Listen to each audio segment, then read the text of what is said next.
Hello guys, welcome to the Lazy Entrepreneur. Today we are going to talk about Satoshi Nakamoto. On April 26, 2011, Bitcoin creator Satoshi Nakamoto sent his final emails to fellow developers in which he made clear he had moved on to other projects, at the time handing over a cryptographic key he had used to send network-wide alerts. Flash forward to 2021 and the Bitcoin story is, in many ways, still just beginning. With the price reaching new highs above $60,000. There is increasing recognition of Nakamoto's invention, a digital money free from the control of any central party or government, and its necessity. Now heralded by musicians, politicians and human rights advocates, Bitcoin is in the midst of a mainstream moment. Yet, much remains a mystery about the still unknown Satoshi Nakamoto. That's why today, I published new research that presents, for the first time, a full exploration of Satoshi Nakamoto's time as lead developer of the Bitcoin project. Entitled The Last Days of Satoshi, What Happened When Bitcoin's Creator Disappeared, it's a comprehensive look at what Satoshi went through to launch Bitcoin and the choices he made as a developer, and it goes on to foreshadow why his impact on the technology has continued long after his absence. Based on 6 months of research, the work includes over 120 citations where readers can see the full context of the conversation around some of Bitcoin's infamous moments, including a notable meeting at CIA headquarters and the first transition of power in the project. With that in mind, I wanted to share some things I learned while researching Satoshi and his early work as manager of the Bitcoin code. If you're new to cryptocurrency, I hope these findings will encourage you to explore the history of Bitcoin in more detail. 1. Satoshi believed Bitcoin was an alternative to central banking.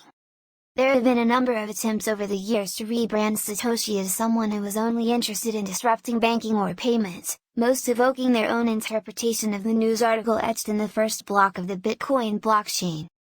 But even looking beyond what was directly in the code, some of Satoshi's first public messages were directly about issues with currency issuance. 2.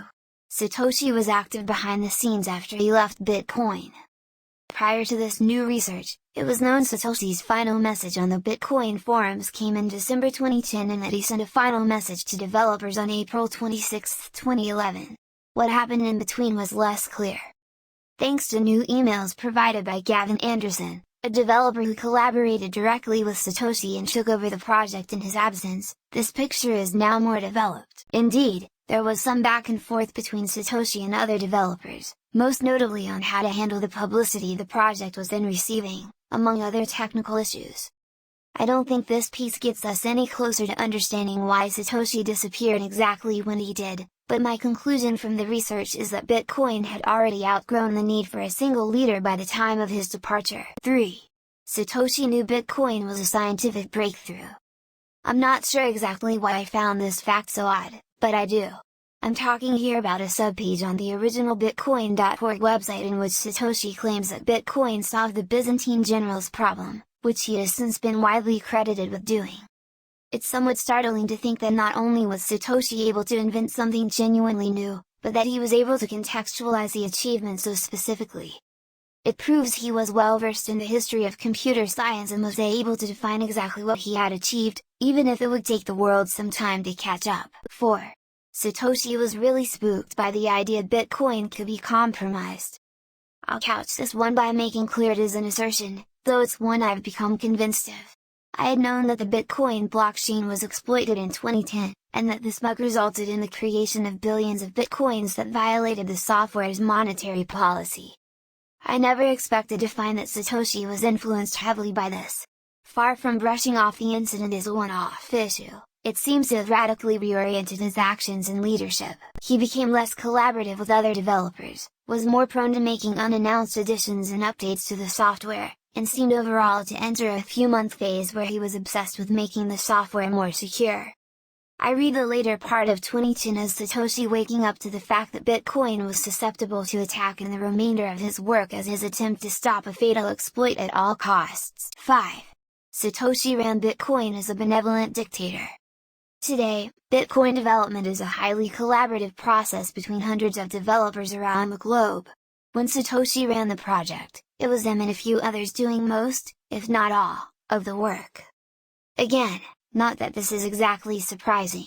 Early on, there weren't really many coders of Satoshi's caliber. They would come later, and largely be encouraged by Gavin Anderson to join what became a more open, collaborative project under his leadership. 6. Bitcoin users became critical of Satoshi before the end. Perhaps my biggest surprise about the research was finding a trove of real-time conversations between Bitcoin users about Satoshi Nakamoto and seeing firsthand how user attitudes changed toward him over time. From what I can tell, these attitudes largely progressed through 3 phases. There was a honeymoon period in early 2010 when most users were discovering the software, and an awakening when they began to more actively assert his authority over the code. Finally, the last period of late 2010 saw users disassociating from Satoshi entirely. Some made jokes about his gender and sexuality, sometimes graphically, and they talked quite freely and openly about the frustrations he caused due to a general lack of availability and inability to meet their many demands. 7. Satoshi removed his name from the Bitcoin software before leaving. Finally, a last interesting find was that Satoshi did formally quit Bitcoin, removing his name from the copyright claim in the software and leaving the code to all Bitcoin developers. This is consistent with our understanding of Satoshi as someone whose painstaking dedication and mastery of personal operations security has allowed him to remain a mystery today. It's a final breadcrumb that removes any doubt about whether he intended to leave, even if the motivations behind the move still remain a mystery.